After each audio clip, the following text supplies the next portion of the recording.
Shalom, shalom, peuple de Dieu, shalom, shalom à vous tous qui avez l'opportunité de nous suivre aujourd'hui. Soyez grandement bénis.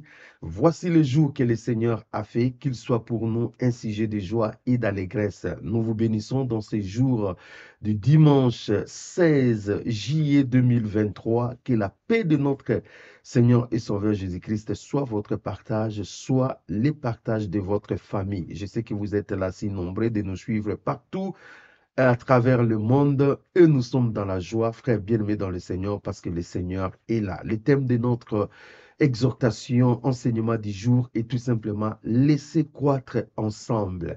Eh bien, il s'agit de bleu et délivré. Frères bien-aimés dans le Seigneur, soyez grandement bénis. Pour ceux qui n'ont pas suivi nos enseignements précédents, vous pouvez vous rattraper dans notre chaîne YouTube Voici l'époux, où nous avons commencé à développer ces derniers temps l'ensemble des enseignements, sur l'Église. Et nous avons vu beaucoup de choses sur l'Église. Eh bien, cette émission, eh bien, c'est la 4e partie. Et aujourd'hui, nous allons parler brièvement sur le bleu et livré. Et je crois que vous serez grandement bénis. Seigneur Dieu de gloire, merci pour ces temps.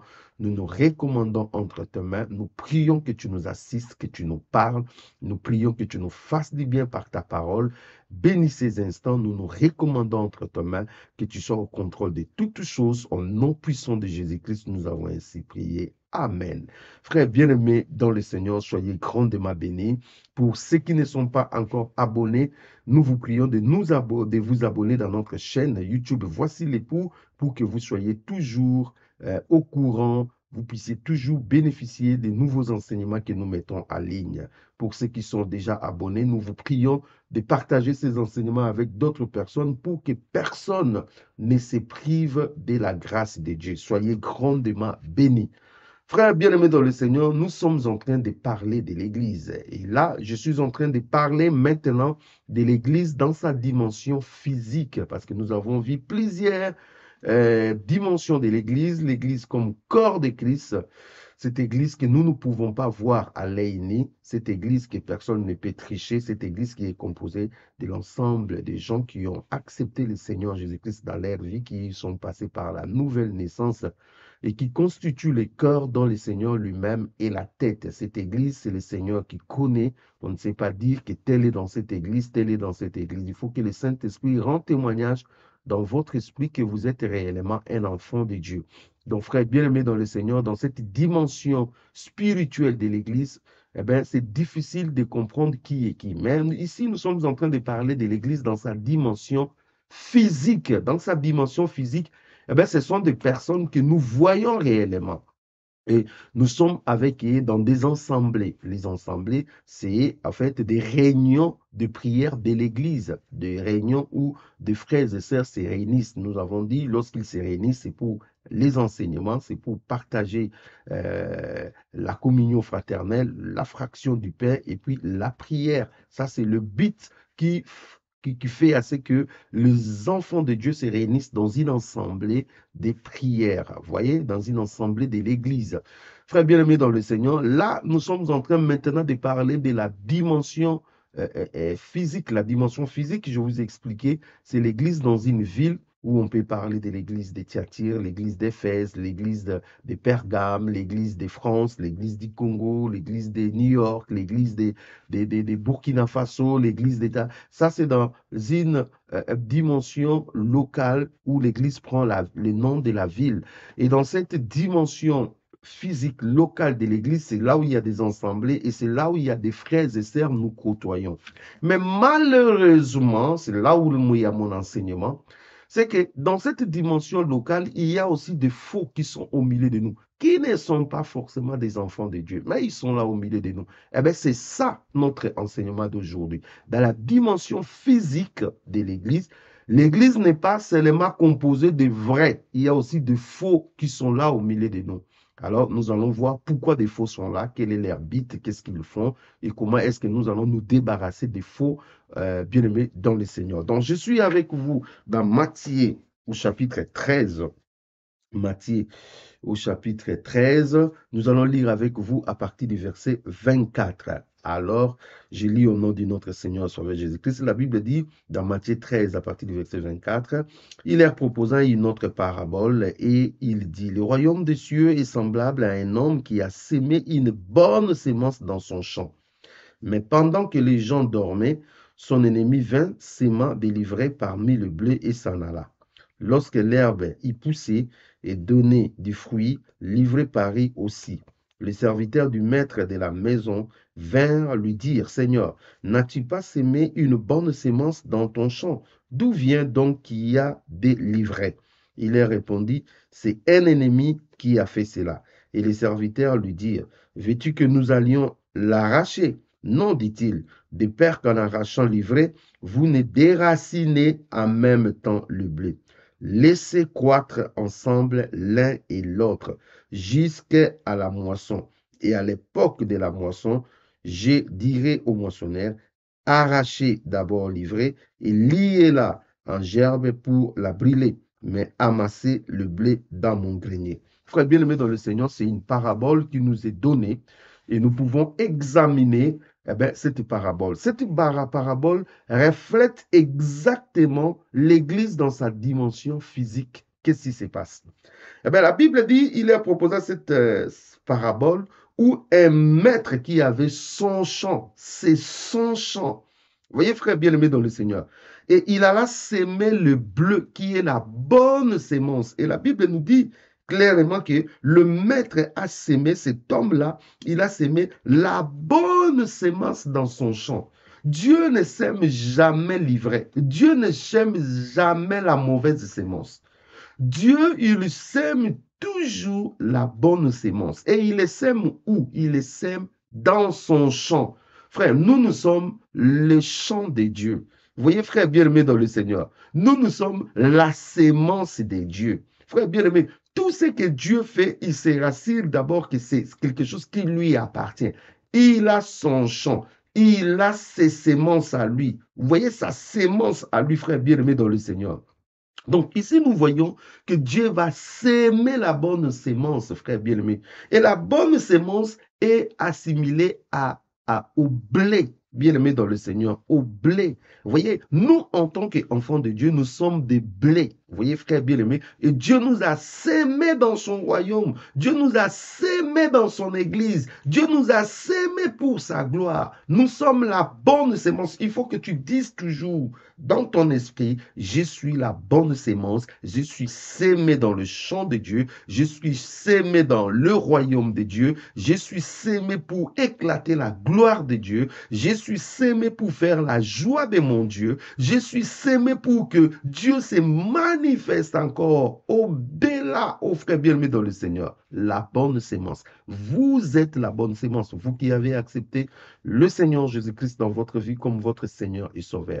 Vous êtes la bonne sémence, vous qui êtes passé par la nouvelle naissance. Vous êtes la bonne sémence, vous qui marchez dans la sanctification, dans la crainte de Dieu, dans la haine du péché. Vous êtes la bonne sémence, vous qui s'accrochez malgré ce que le monde peut nous proposer. Vous êtes la bonne sémence. Frère bien-aimé dans le Seigneur, vous êtes la bonne sémence. Mais la parole de Dieu nous dit, pendant que les gens dormaient, c'est-à-dire pendant que les gens ne voyaient pas, pendant que les gens ne travaillaient pas, eh bien, le diable, lui aussi, il est venu s'aimer sa sémence. Donc, si nous sommes les enfants de Dieu, il y a d'autres personnes qui sont des enfants du diable. Ils sont là, frère bien-aimé dans le Seigneur.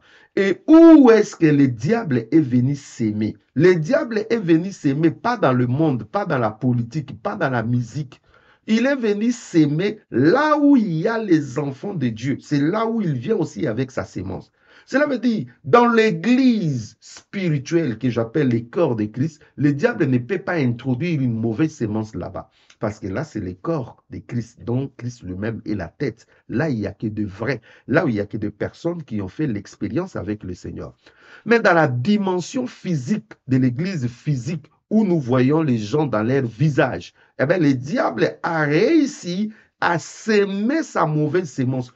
Donc, lorsque nous allons dans une église locale, dans une assemblée de prière, ne croyez pas que tous ceux qui sont là, ils sont vrais. C'est là où il y a les problèmes. C'est là où les gens sont choqués. Mais comment dans l'église, il y a comment nous allons dans l'assemblée de prière, mais nous voyons de telles personnes qui font ça, qui font ça. Frère bien-aimé, c'est parce que vous n'avez pas compris que le diable a sémé aussi sa sémence. Vous voyez, tous ceux qui viennent dans nos assemblées ne sont pas forcément convertis. Même ceux qui prêchent la parole de Dieu, forcément, ils ne sont pas des bleus, ils ne sont pas de la sémence de Dieu. Et il y a ceux qui prêchent même la parole de Dieu, mais qui sont de la sémence du diable. Il y a ceux qui ont des responsabilités dans des assemblées, mais qui sont de la sémence du diable, qui sont désivrés. Vous voyez, frère bien-aimé dans le Seigneur, livré, bien-aimé dans le Seigneur, vous n'en récolterez aucun bénéfice. Vous voyez, livré est là pour embrouiller. Vous voyez, la bonne sémence, ces bonnes vitamines où le blé doit prendre pour bien croître, livré va venir bouffer pour empêcher le blé de bien croître. Vous voyez, frère bien-aimé, livré est là pour concurrencer le blé. Livré est là pour intercaler le blé, pour embrouiller, vous voyez, les blés. Voilà pourquoi, bien aimés, ils sont plein livrés. Nous avons plein livré la sémence du diable. Il faut que vous puissiez mettre ça dans votre tête, frère bien-aimé dans le Seigneur. Il y a la sémence du diable. Vous voyez, dans des assemblées, il y a la sémence du diable.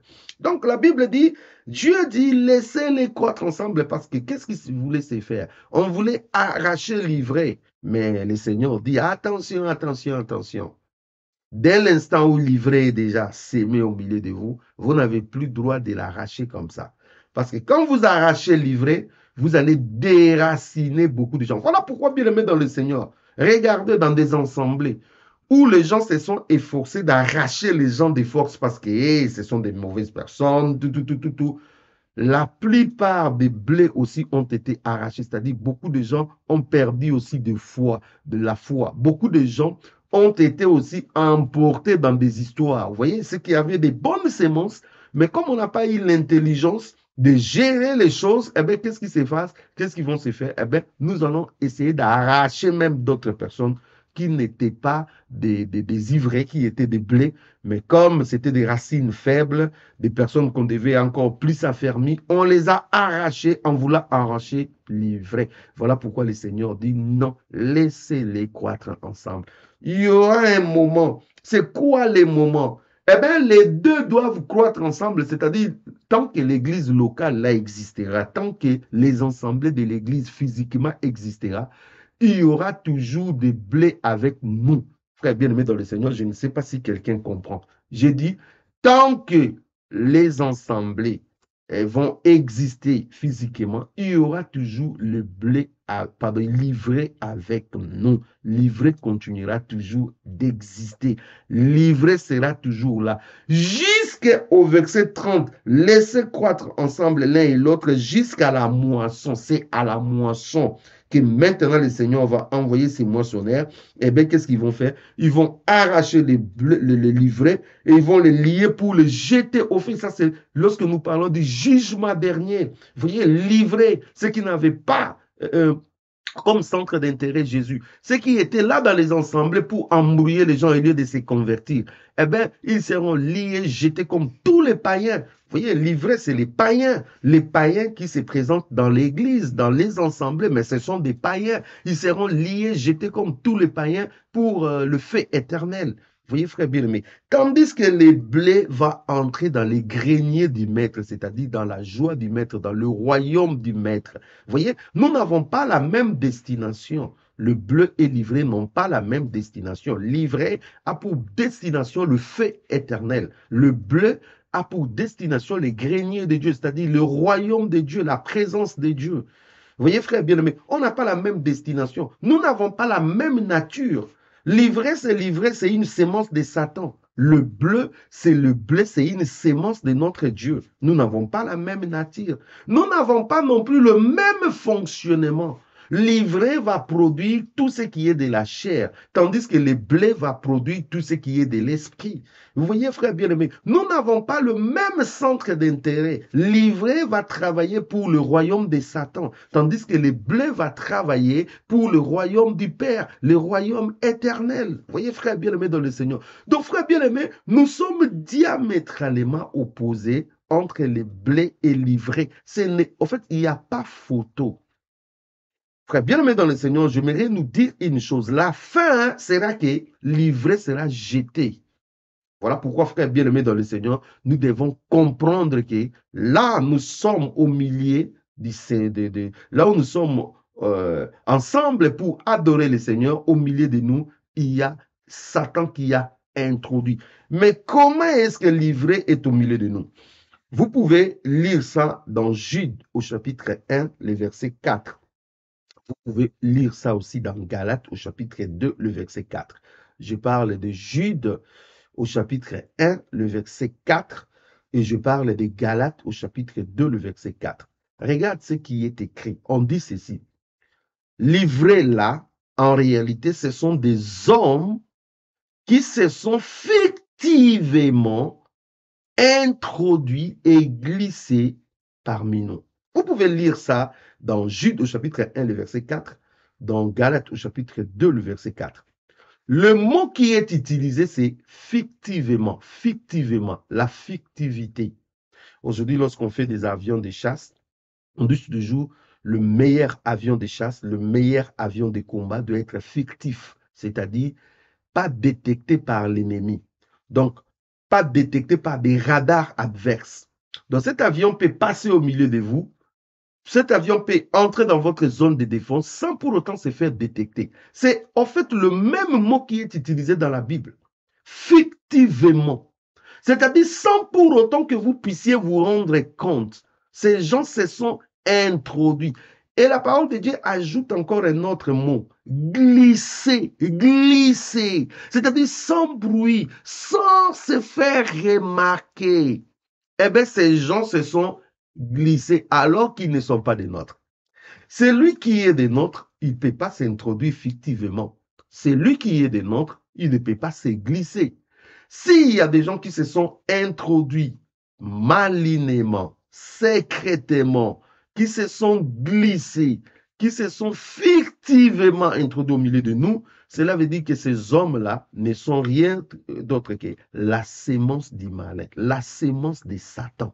Vous voyez? Donc, frère bien-aimé dans le Seigneur, Satan ne va pas vous dire que non, oui, ensemble, j'ai semé ma sémence, c'est elle, c'est elle, c'est elle. Non, ce sont des gens, frère bien-aimé, qui s'introduisent furtivement, malinement, qui s'introduisent, qui se glissent au milieu de nous, sans pour autant que l'ensemble, dans un premier moment, se rende compte que ce sont des sémences de Satan. Ça, c'est ce que Jude nous dit. Quand vous lisez dans 2 Timothée au chapitre 3, le verset 5, là aussi, Paul ajoute quelque chose.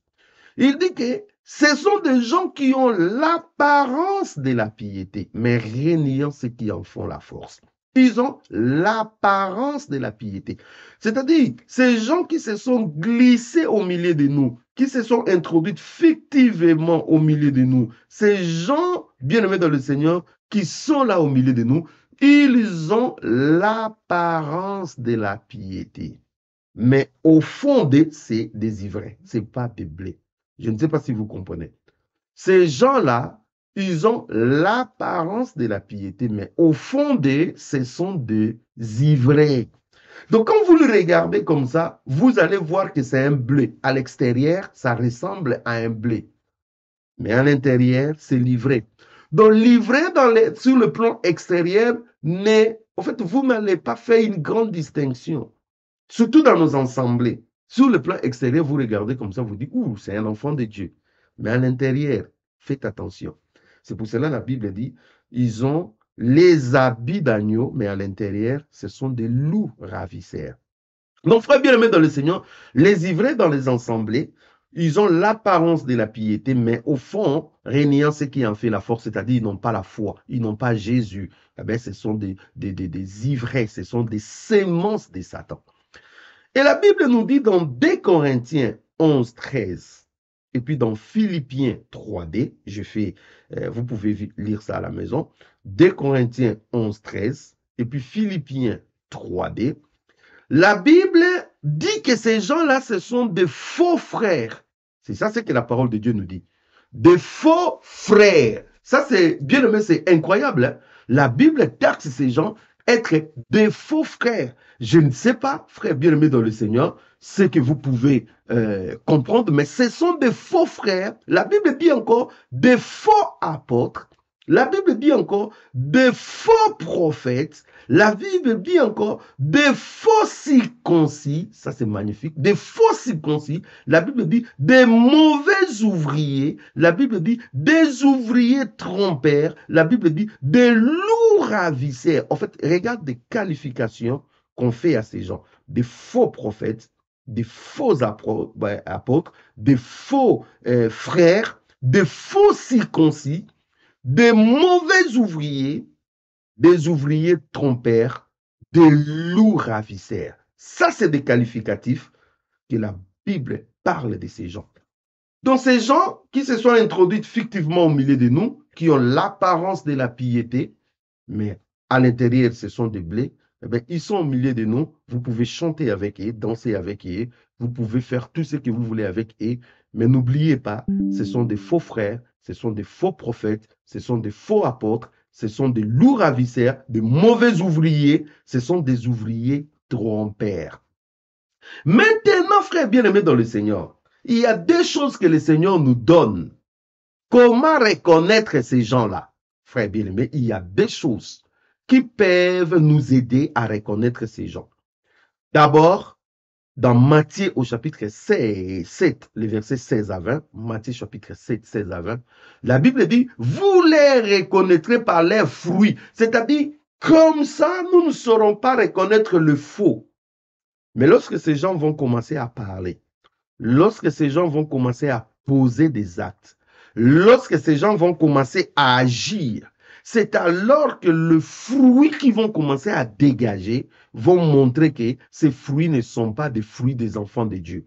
Parce que les enfants de Dieu ont comme fruit la paix, la justice, l'amour, la sainteté. Ils manifestent la gloire de Dieu. Tandis que les enfants du diable, la sémence du diable, produisent que le fruit de la chair. Ils sont là dans l'impudicité, dans l'adultère, dans le mensonge, dans le rencontre, dans la magie, dans des troubles, dans ceci, cela, bien aimé. Tous ces fruits de la chair, eh bien, ce sont les ivraies qui sont champions. Ils sont là pour détruire, frère bien-aimé dans le Seigneur. Ils ne voudront jamais que l'œuvre de Dieu puisse prospérer, puisse aller dès l'avant. Vous voyez, frère bien-aimé dans le Seigneur, que nous sommes là devant des choses différentes. Donc, les fruits, on ne reconnaît pas un vrai enfant de Dieu parce qu'il fait des miracles. On ne reconnaît pas un vrai enfant de Dieu parce qu'il guérit les gens. On ne reconnaît pas un vrai enfant de Dieu parce qu'il prêche bien. On ne reconnaît pas un vrai enfant de Dieu parce qu'il travaille toute la semaine, tous les jours dans l'assemblée. Non, on reconnaît un vrai enfant de Dieu par le fruit qu'il dégage. Un enfant de Dieu doit dégager la douceur, l'amour, la patience, la bonté, doit dégager la sainteté, la sérénité, la paix, la justice. Ça, c'est un enfant de Dieu. Si un enfant de Dieu ne dégage pas ces choses-là, c'est un ivraie. C'est bien aimé dans l'esprit, la sémence de l'ennemi. Laissez-moi vous dire, un enfant de Dieu est dans l'humilité. Un enfant de Dieu est il est humble. Vous voyez, quand vous voyez des gens orgueilleux, ce sont des gens qui sont la sémence de l'ennemi. Donc, il faut faire très, très attention. Donc, premièrement, on reconnaît les ivraies par le fruit. Regardez les fruits. Qu'est-ce que ces frères-là, ils prêchent bien, mais qu'est-ce qu'il fait à la fin? Il veut se glorifier. Il prêche bien, mais lui-même, il ne vit pas cette parole. Ça, c'est l'ivraie. Vous voyez, frère bien-aimé? Vous voyez? Donc, on peut bien prêcher, on peut faire des miracles, on peut faire... Mais le problème, c'est est-ce que Dieu est dans la personne? Vous voyez, aujourd'hui, la plupart des enfants de Dieu sont trompés par ce qu'on appelle trompe-l'œil. C'est-à-dire, il prêche bien, il guérit, il fait des miracles, Dieu fait des miracles par lui, il fait ceci, il donne de l'argent, il fait ceci. Mais est-ce qu'il y a des fruits? Est-ce qu'il y a des fruits dignes de la repentance?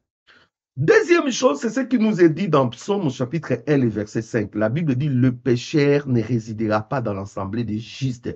Le méchant prend la fuite sans qu'on le poursuive. Livré, même s'il se cache, mais à un moment donné, il se sentira toujours mal à l'aise et il prendra la fuite. Voilà pourquoi, lorsque vous êtes dans une assemblée, vous devez faire de sorte que cette assemblée soit vivante dans la prière. Cette assemblée soit vivante, qu'il y ait le feu de l'esprit. Pourquoi? Parce que quand tu as le feu de l'esprit, l'ivré fuit, le méchant fuit. Vous voyez, la Bible dit Paul va débarquer dans une île. Eh bien, bien aimé dans le Seigneur, il faisait froid. Ils ont décidé d'allumer le feu. C'est lorsqu'il a pris un morceau de bois, il va jeter dans le feu, que le serpent qui était caché dans ces morceaux de bois va se dévoiler. Beaucoup des ivrés, beaucoup de méchants sont bien dans des assemblées parce que les assemblées ne sont pas vivantes. Si une assemblée est vivante, s'il y a le feu de Dieu, le feu de l'esprit, s'il y a le feu de la prière, frère bien-aimé dans le Seigneur, les ivrés, le méchant des serpents, la sémence du mal va se dévoiler et va prendre fuite. Voilà pourquoi la Bible dit, le méchant prend la fuite sans qu'on le poursuive. Le méchant, le pécheur ne réside pas dans l'assemblée des saints. Il peut faire un semblant pendant un temps, mais il finira par fuir, frère bien-aimé dans le Seigneur. Il finira par fuir. Vous voyez? Donc, soit vous pouvez reconnaître facilement par le fruit, soit vous pouvez allumer le feu, frère bien-aimé, le feu. Vous devez allumer le feu et vous allez voir, beaucoup vont sortir de leur zone de confort parce qu'il y a les feux. Beaucoup vont sortir, ils vont prendre fuite. Frère bien-aimé dans le Seigneur, ce que je suis en train de vous dire, c'est grave, frère bien-aimé dans le Seigneur. Ils sont là au milieu de nous, la sémence du malin. Ils sont là en train de casser des enfants de Dieu. Ils sont là en train de détruire l'église de Jésus. Ils sont là en train de freiner l'œuvre de Dieu. Ils sont là en train d'embrouiller les vrais enfants de Dieu. Ils sont là dans la dispute. Ils sont là dans des conflits. Ils sont là dans la division. Ils sont là pour que nous ne puissions pas expérimenter la gloire de Dieu. Ils sont là au milieu de nous. Voilà pourquoi, frère bien-aimé dans le Seigneur, nous ne devons pas être dans l'ignorance. Nous devons comprendre les choses. Nous devons, frère bien-aimé, être sages. Parce que les enfants de ces siècles, ils sont sages. Ils travaillent pour leur maître. Vous voyez, frère bien-aimé dans le Seigneur, ils comprennent ce qu'ils font, mais les nôtres ne comprennent pas ce qu'ils font. Maintenant, j'aimerais finir par vous donner des exemples de faux au milieu de nous. Écoute comment Paul était en train de qualifier l'un d'entre eux. Je suis avec vous dans 2 Timothée au chapitre 4. 2 Timothée au chapitre 4, le verset 14. La Bible nous dit, 2 Timothée 4, 14, Alexandre, le forgeron, m'a fait beaucoup de mal. Le Seigneur lui rendra selon ses œuvres.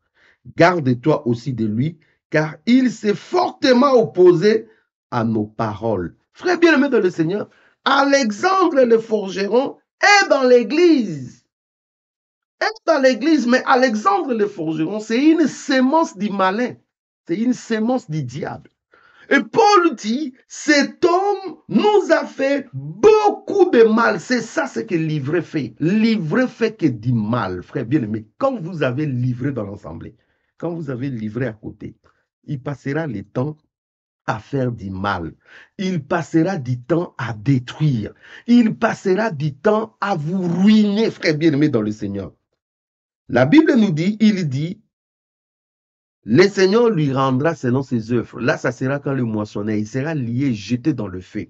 Et il dit, garde-toi aussi de lui, car il s'est fortement opposé à nos paroles. Oh, la parole que Paul prêchait, ce n'était pas sa parole, c'était la parole de Jésus-Christ. Lui, il s'est opposé, c'est-à-dire, l'ivraie est là pour s'opposer à la parole de Dieu, pour s'opposer à l'œuvre de Dieu, pour s'opposer à l'avancement du royaume, pour s'opposer à ce que l'œuvre de Dieu se manifeste au milieu de son peuple. L'ivraie est là pour faire le frein, l'ivraie est là pour faire l'obstacle, l'ivraie est là pour barrer la route, l'ivraie est là pour anéantir les efforts que nous faisons pour le royaume des cieux. Nous avons un exemple, et cet exemple est tiré de la parole de Dieu. Alexandre le forgeron, il est là. Quelque part, Paul est en train de dire qu'il lui a même livré à Satan parce qu'il en avait marre avec lui. Vous voyez, frères bien-aimés dans le Seigneur, ils sont là au milieu de nous. Ils ne produisent pas les fruits de l'esprit. Ils sont là pour diviser, ils sont là pour casser des frères, ils sont là pour détruire, ils sont là pour, en fait, nous embrouiller, frère. Mais quand vous regardez, frère, ils sont là pour s'opposer à la parole de Dieu. Ils sont là pour faire quoi? Pour nous faire du mal. Un vrai enfant de Dieu ne passe pas le temps à faire du mal aux gens. Un vrai enfant de Dieu ne passe pas le temps à détruire les autres. Un vrai enfant de Dieu ne passe pas le temps à descendre les autres. Un vrai enfant de Dieu est là pour encourager, mobiliser tout le monde. Voilà, pousser tout le monde à aller de l'avant. Mais là, nous avons des Alexandre les grands qui détruisent l'œuvre de Dieu, qui détruisent des enfants de Dieu. Vous voyez, frères bien-aimés dans le Seigneur, qui s'opposent à la parole de Dieu, qui s'opposent à l'œuvre de Dieu. Ouais, des Alexandre les grands, on en a plein aujourd'hui dans des assemblées. Mais Dieu va les payer selon leurs œuvres. Deuxième chose, vous avez dans 3 Jean. Il y a encore un autre dans 3 Jean. Ils sont nombreux, frères. 3 Jean, verset 9. 3 Jean, verset 9 à 10. La Bible dit, j'ai écrit quelques mots à l'église, Médiotrephe. De l'autre côté, on avait Alexandre les Grands. Ça, c'est dans une autre église. Il dit, Diotrephe, qui aime à être le premier parmi eux, c'est-à-dire un orgueilleux, vous voyez, un ivraie, sémence des malins. Vous voyez, qui aime à être le premier parmi eux, et ne nous reçoit point. Frère, frère, c'est fort, hein? Diotrephe qui aime un orgueilleux, cet ivraie, cette sémence du malin, refuse même de recevoir les apôtres, refuse même de recevoir les frères. La Bible dit, c'est pourquoi, si je vais vous voir, je rappellerai les actes qu'il commet en tenant contre nous de méchants propos, non contre de cela, il ne reçoit pas le frère, et ceux qui voudraient le faire, il les empêche et les chasse de l'église. Donc, Diotrephe, ici, frère bien-aimé dans le Seigneur, un orgueilleux, une sémence de l'ennemi. Il refuse de recevoir des frères, il refuse de bonnes sémences, il refuse, c'est-à-dire il a pris, en fait, ces gars, il avait même des responsabilités.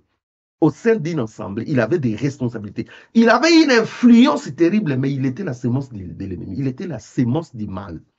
Vous voyez, frère, il tient des méchants propos envers des frères. Nous les voyons, frère, combien de gens tiennent des méchants propos envers des frères. Des méchants propos. C'est-à-dire, vous regardez comme ça, vous dites c'est incroyable. Mais oui, ils tiennent des méchants propos, ils parlent mal des autres, ils détruisent les autres. Vous voyez, il tient de méchants propos, refusant de recevoir des frères. Il empêche et chasse des gens de l'église. Ils empêchent les gens de faire l'œuvre de Dieu et ils chassent même les gens de l'église. C'est incroyable, frère bien-aimé dans le Seigneur. C'est que les Diotrephes sont capables de faire la sémence du malin, l'ivraie.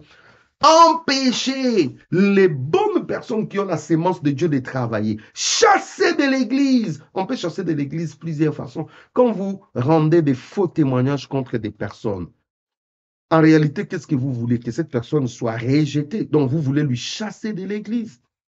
Combien de personnes, bien aimées dans le Seigneur, ils passent leur temps pour détruire, pour empêcher ceux qui voudront travailler de ne pas travailler. On en a des exemples dans la Bible. Et des exemples là dans nos assemblées, là où nous sommes, c'est plein. Des mauvais ouvriers. La sémence du malin est là. Frère bien-aimé, j'aimerais que vous puissiez vous réveiller. Dans l'église, dans sa dimension locale, lorsque nous allons nous rassembler dans des assemblées, il n'y a pas que le bleu, il n'y a pas que la sémence de Dieu. Il y a aussi la sémence du malin.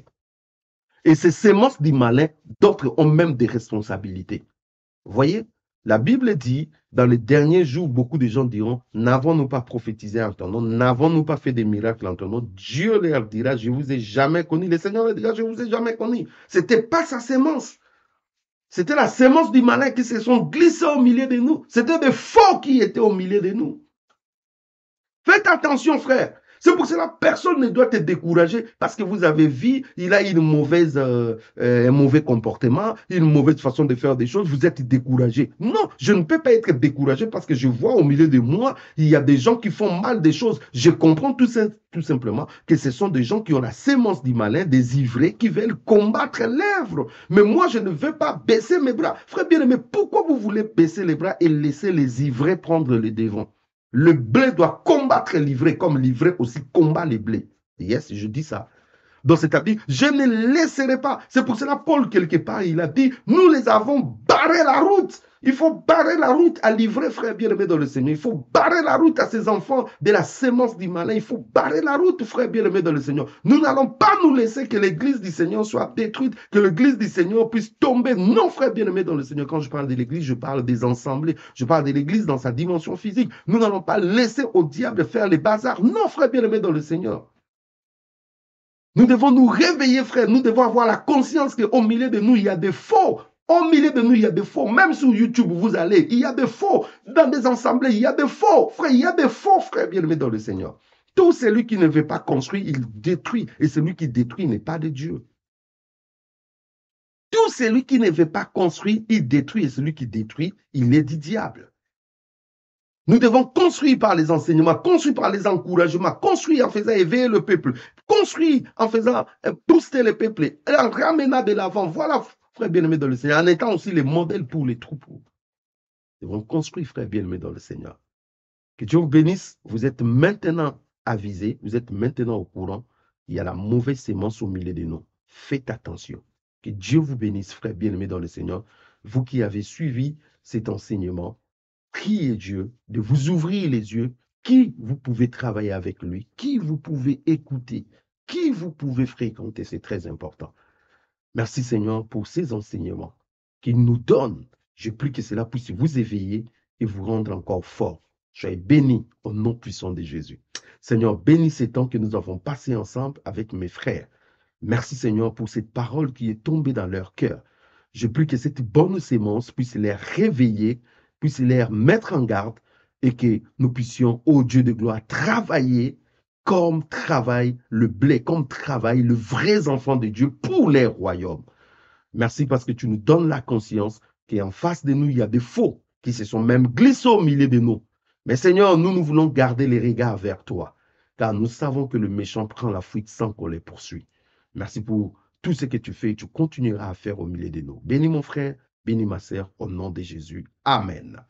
Frères bien-aimés dans le Seigneur, soyez bénis. Merci pour vous tous qui nous avez suivis. Merci pour ceux qui nous soutiennent sur le plan financier, matériel. Nous en avons vraiment besoin pour voilà, continuer à travailler comme nous sommes en train de faire, des factures, des matériels, ainsi de suite. Merci pour ceux qui ont la pensée pour le royaume. Eh bien, ne peut avoir ces pensées que de bleu, ceux qui sont de la sémence de Dieu. Alléluia. Soyez grandement bénis, frères bien-aimés dans le Seigneur. Continuez à prier pour nous. Nous vous saluons. Merci pour ceux qui sont fidèles à ces programmes de Voici l'époux. Soyez grandement bénis. Si le Seigneur tarde à venir, nous reviendrons pour d'autres enseignements. Entre-temps, restez dans la paix du Seigneur. Nous vous aimons et nous vous bénissons au nom puissant de notre Seigneur et Sauveur Jésus-Christ. Amen.